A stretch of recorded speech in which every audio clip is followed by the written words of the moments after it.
Enlightenment is the complete understanding or realization of oneself by constant and vigilant observation of one's own thoughts.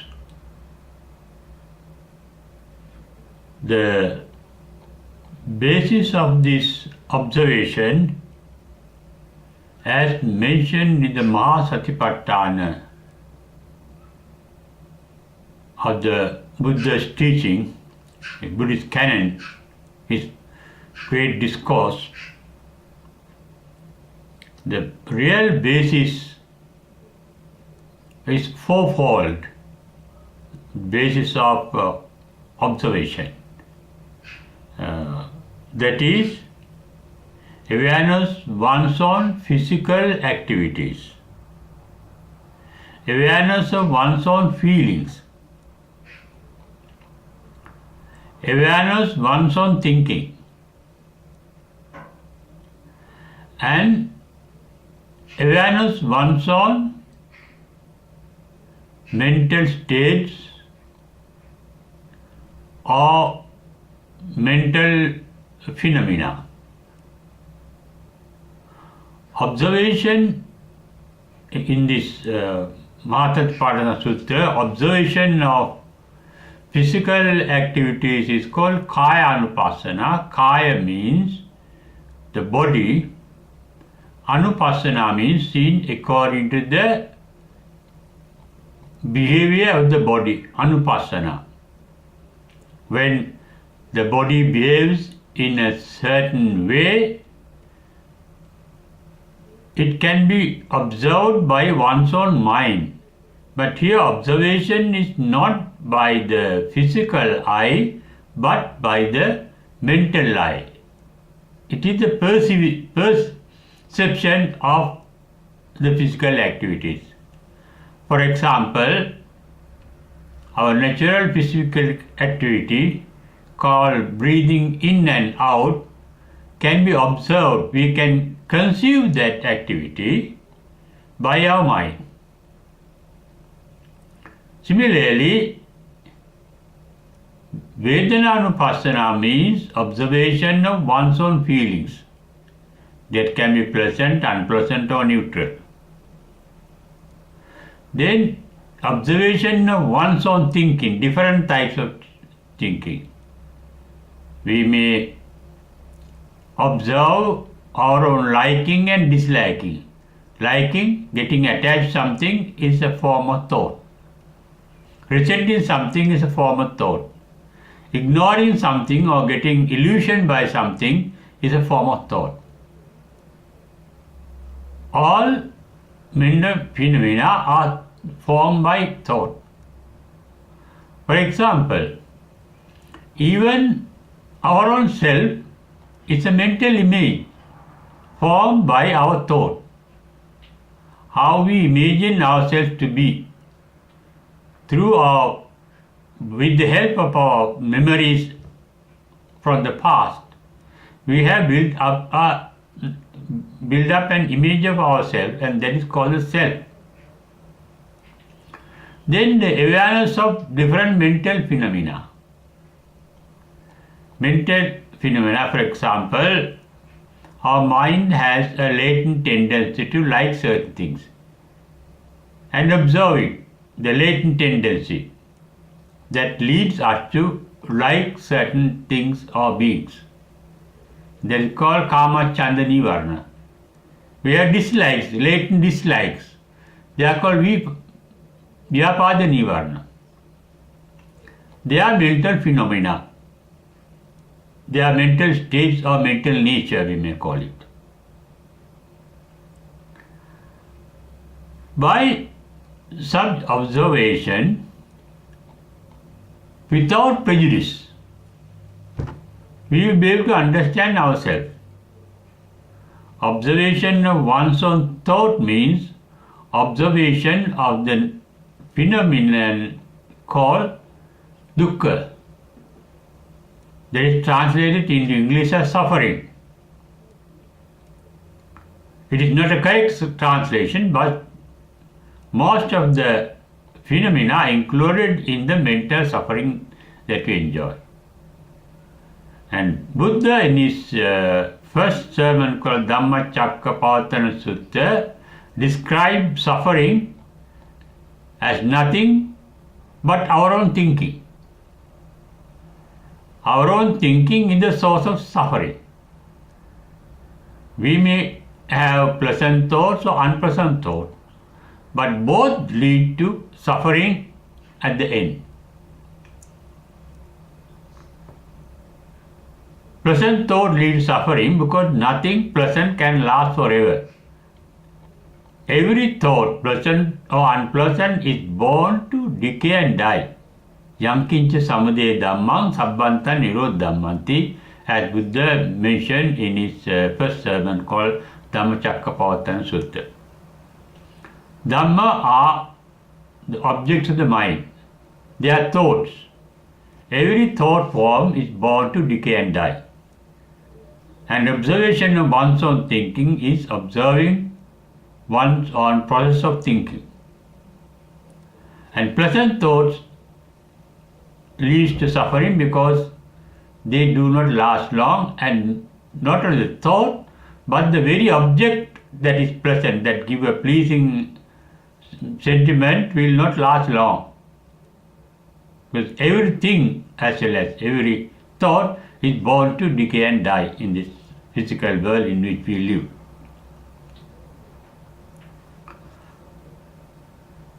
Then Buddha said we have to look at Sankicca Pancha Upadanakkhandha Dukkha, means every thought are formed by 5 aggregates. But as laymen, we become aware of only the last aggregate called vijnana, the consciousness. We become conscious of a thought before it dies. But the thought is initiated by rupa. Rupa means rupatitiko bhikkhave rupam, that is the Buddha's explanation. That means stimulation of a sense organ. Our eye may be stimulated by certain sight. Sight means the light reflected from a certain thing or being can affect the sensitivity of our eye. And there can be change in the retina of the eye forming a certain picture. The eye may get stimulated by different forms, different pictures, different light waves. And that stimulation is called rupa, rupatitiko bhikkhave rupa. The ear may get stimulated by sound waves. As the eye gets stimulated by light waves, the ear can get stimulated by light waves.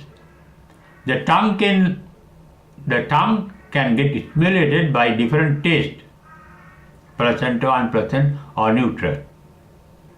The nose can be stimulated by different types of smells. The skin of the body can be stimulated by different form of touch that we experience. The mind, the mental organ called mana, can be stimulated, mana in Pali can be stimulated by different mental formations called thought forms, mental images, pleasant or unpleasant or neutral. But we get rupa, vedana, sanya, sankara, vijnana. Rupa means the stimulation, vedana means the sensation caused by the stimulation of the sense organ, sanya means the recognition of the stimulation with the help of memories, related memories saved in our brain cells.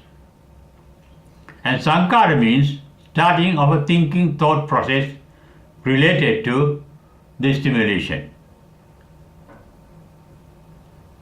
Then there leads to a consciousness of that, the mind becomes conscious, aware of it, along with it, forming or retaining a karmic force, a force that can give us a rebirth in a good world or a bad world. Pleasant life or unpleasant life, painful life or pleasant life, according to the particular karma called good or bad karma, or wholesome or unwholesome karma. And those are the Panchaskandha, 5 aggregates of a thought. And we had to observe them, and that observation must be scientific. Dittincha anupagamma silava dasanena sampanno. In Buddhist meditation called vipassana, vipassana is observation. Avipassana means sublime observation or noble observation or higher form of observation, seeing by the mind, and that is based on dittincha anupagamma silava dasanena sampanno. Look at things as they are. Seeing things as they are referred to in the Buddha's word that yata bhuta jnana darsana, seeing things as they are, without adulterating our mind with prejudices, without liking or disliking. And this type of observation, free from thinking, free from previous influence of the previous prejudices, is referred to by the Buddha in the Bahya Sutta, where he advised the ascetic Bahya in the shortest method to attain enlightenment. There he advised Bahya in Pali word, Tasmati Bahya ditte dittamattam bhavisati, sute sutamattam bhavisati, then mute mutamattam bhavisati, and vinyate vinyanavattam bhavisati. That means ditte dittamattam bhavisati. When you see things, be aware of the sight, be aware of the seeing, only being aware of the seeing without prejudices coming in. Dittincha anupagamma silava dasanena sampanno. Without being prejudiced. That means without thinking. When you see something, you may like or dislike or ignore it. They are called raga, dosa, moha. Liking is called raga, disliking is called dosa, ignoring is or getting illusion is called moha. Without the influence of likes and dislikes. Whether we like or dislike, things are there. Therefore, leave them as they are. Be apart from them and just be aware of it. That is why Buddha said, even after enlightenment, this is the path to enlightenment, even after enlightenment. The awareness was there for the Buddha, but he was not perturbed by those awarenesses, things that he became aware of. That is what is described in the Mahamangala Sutra, saying, Puttasa loka dhammehi chittangata kampati. No thought form can disturb him. He said in Nalaga Dupama Sutra, after his enlightenment, some praise him highly. But he said, no anando hoti, anando nahoti. He does not get delighted by that, extremely delighted by that. Some people scold him, speak ill of him. But he doesn't get depressed by that. No unhappiness. Nothing can cause either happiness nor unhappiness. Happiness is a mental vibration, unhappiness is a mental vibration. Happiness is a thought form, unhappiness is a thought form. Happiness means I like this, I want to have this, I like it continuous. Those are thoughts of happiness. I enjoy the mental formation, unhappiness, thought form. I don't like it. That is a thought form. I want to get rid of it. That is a thought form. Therefore, without allowing extra thought forms come into mind, just being aware, that is unconditional observation. That is pure observation.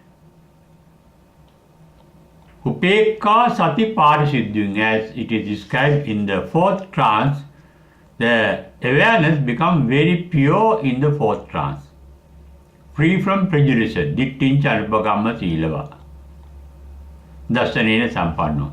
And that is what is called the right vision or sammaditthi, seeing things as they are without being prejudiced. Micchadutta is seeing an illusion. Sammaditthi is the right vision. Right vision is described and explained by Reverend Sariputta in two sutras. In one, he says, it is being aware of the Four Noble Truths. The knowledge of Four Noble Truths is called Sammaditthi.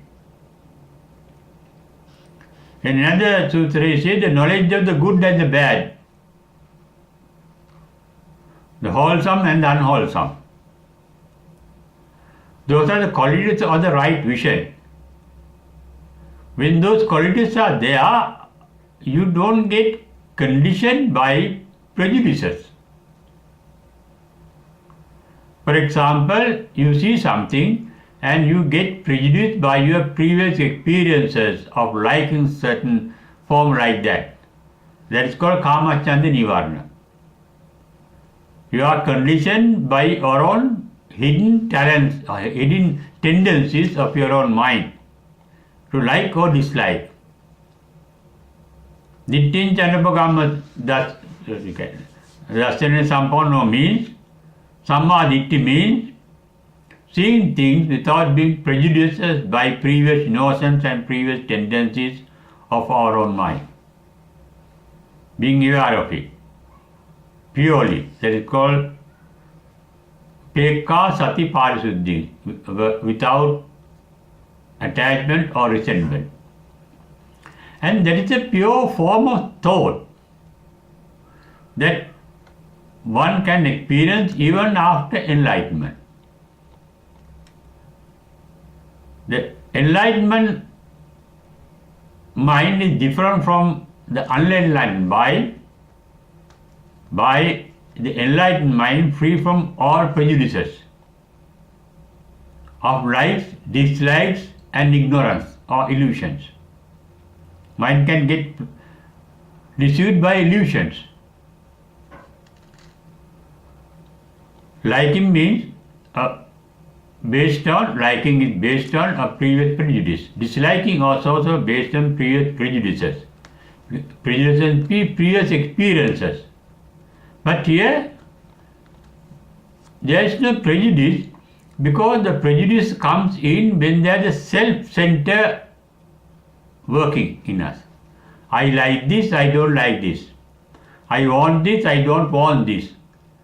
All self-centered forms lead to prejudices. There is no self-center in the enlightenment. Getting enlightened means getting free from the self-center.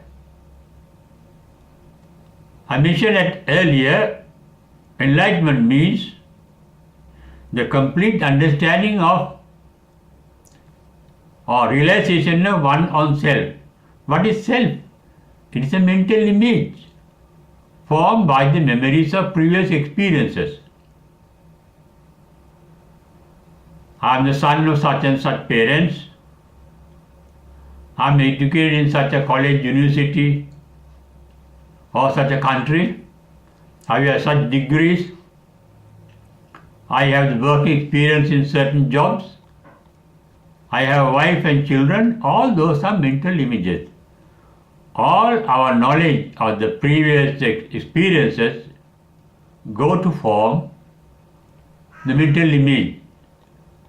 My country, my land, my family, my wife, my child, All those are mental images. All those are memories. All memories are illusions. They are not realities. They are like pictures. They are like the pictures in a TV screen, a computer screen, or cinema screen, or in a mirror. The image in mirror is real, but it's not the actual reality of the person or thing that is reflected in the mirror. Similarly, all our mental experiences are based on illusions called mental images. It is the mental image that we get attached to. That is what it is said in the Nibbedaka Sutra, Sankappa Rago Purisasa Kamo. Attachment means getting attached to a mental image. A boy may like a girl, not the girl, but the image he has made in his own mind.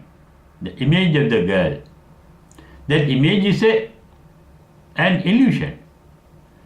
A girl may like a boy, but not the boy, but the image she has formed in her own mind.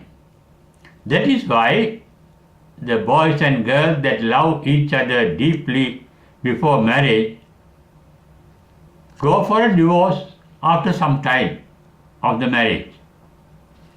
Because before the marriage, when they are in love, they see only the good side of the certain particular being. But after marriage, they gradually come to understand the real person, the real nature. Not only the qualities that he likes, but that particular person has qualities that he dislikes, that he hates, that he detests, that he resents. Then they start getting a divorce. Because our mental images that are formed are not the reality, actual reality, but what we imagine. Images are illusions. That is why enlightenment is based on the observation of our own mental images formed by our own thought. We have to observe our own thought because we cannot control or stop our thought formation. They are natural manifestations. All our physical, mental activities are based on the universal energy. Our breathing in and out, they are natural events in our body. They happen naturally. They are mechanical. Both our mind and the body behave mechanically. Thinking is a mechanical process. Feeling is a mechanical process. Breathing in and out is a mechanical process. Blood circulation is a mechanical process. Digestion of food is a mechanical process. Getting rid of the remains of the digested food is a mechanical process. We are manipulated mechanically by the nature. But we think we are the doers. We in fact do nothing, things happen in us on conditions. When certain conditions are there, you get angry. Not done purposely. Under certain conditions you get angry. Under certain conditions you fall in love. Under certain conditions you feel happy. Under certain conditions you feel unhappy. Under certain conditions you feel tired and sleepy. Under certain other conditions you feel very active and alert and energetic. We are conditioned beings. And we are controlled by conditions beyond our control. Enlightenment is not controlling, non-controlling, non-conflict with the nature. There is a conflict when there is a self, I myself and my surrounding, I myself and the universe. But when you become part and parcel of the nature, I myself and nature, they become one and the same.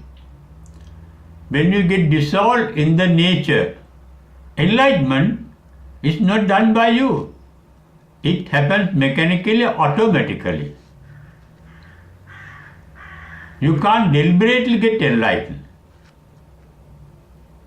Nobody knows when one is going to get enlightened. It happens automatically. For example, Reverend Ananda, who by-hearted all the words spoken by the Buddha, knew the entire preaching of the Buddha, but he got enlightened after the Buddha's passing away when he was about to lie down on a bed. He was just moving, but he was not on a sitting position, nor was he sleeping on his pillow. In between the sitting and sleeping position, he got enlightened. The lady Arahant, the enlightened one, called Patachara, got enlightened when she blew off the lamp by the side of the bed to go to sleep. Once she blew off the lamp when it was dark outside, she said, there is illumination of inner light. That she got enlightened. Number of disciples of the Buddha got enlightened by cutting down their neck to commit suicide. They passed away after getting enlightened. One lady who got enlightened, she is called Siha Theri. She got enlightened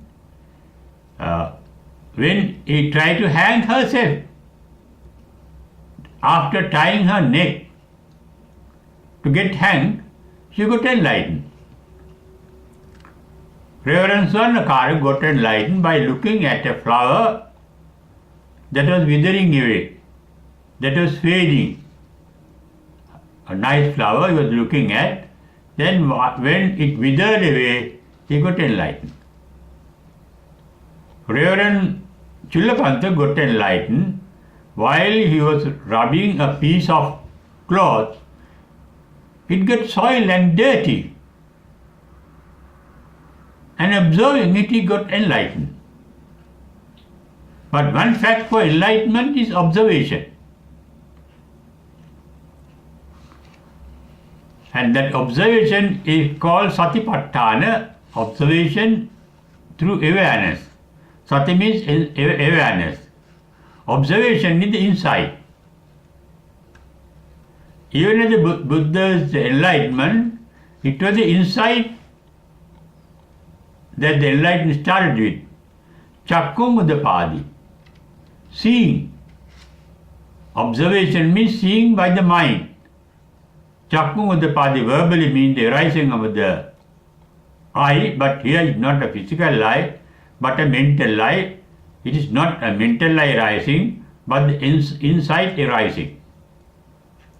And the capacity to see ourselves, as I mentioned earlier, enlightenment is understanding of oneself. And it is called Ekayana Maggo. Ekayana, it is the method, a technique where one has to go through by oneself. Because to understand yourself, you have to observe yourself. You are the only person who can observe yourself.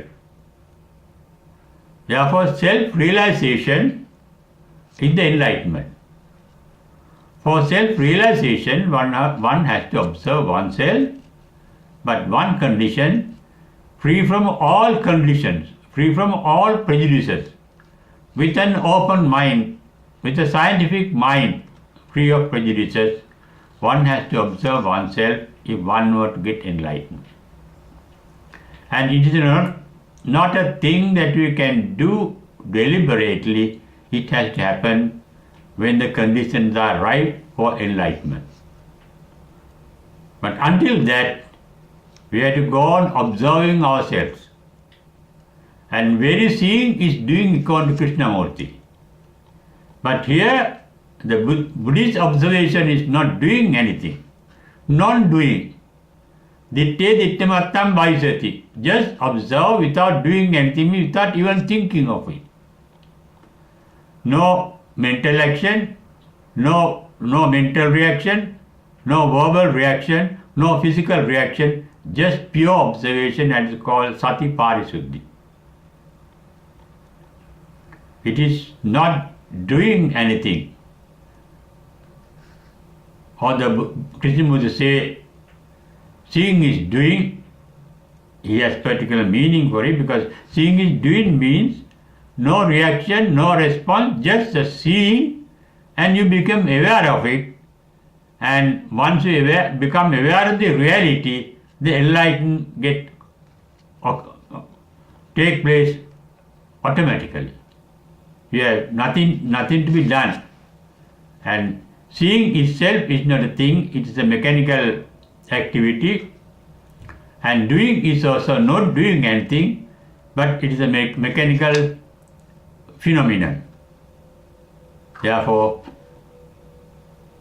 it is not wrong to see seeing is doing in the sense of Krishnamurti, but in the sense of the Buddha's word, ditte dittamattam bhavisati, see and only seeing only, and there is the pure awareness called sati parisuddhi, and that is the samma ditti, or the right vision, or that is the dittincha amaragamma, see darsane sampanno, that is seeing without being prejudiced by previous experiences.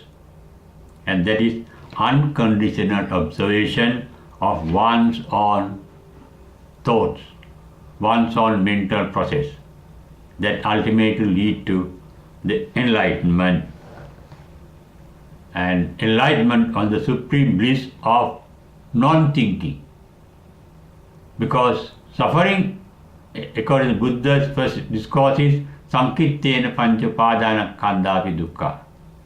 Therefore, observation of oneself without thinking is the path of enlightenment as well as the outcome of enlightenment. We all have the capacity for enlightenment, latent in us, hidden in us, but hidden by our own thinking process. Enlightenment is beyond thinking. Non-thinking is the state of enlightenment. Non-thinking but seeing. Seeing is doing, as Krishnamurti says.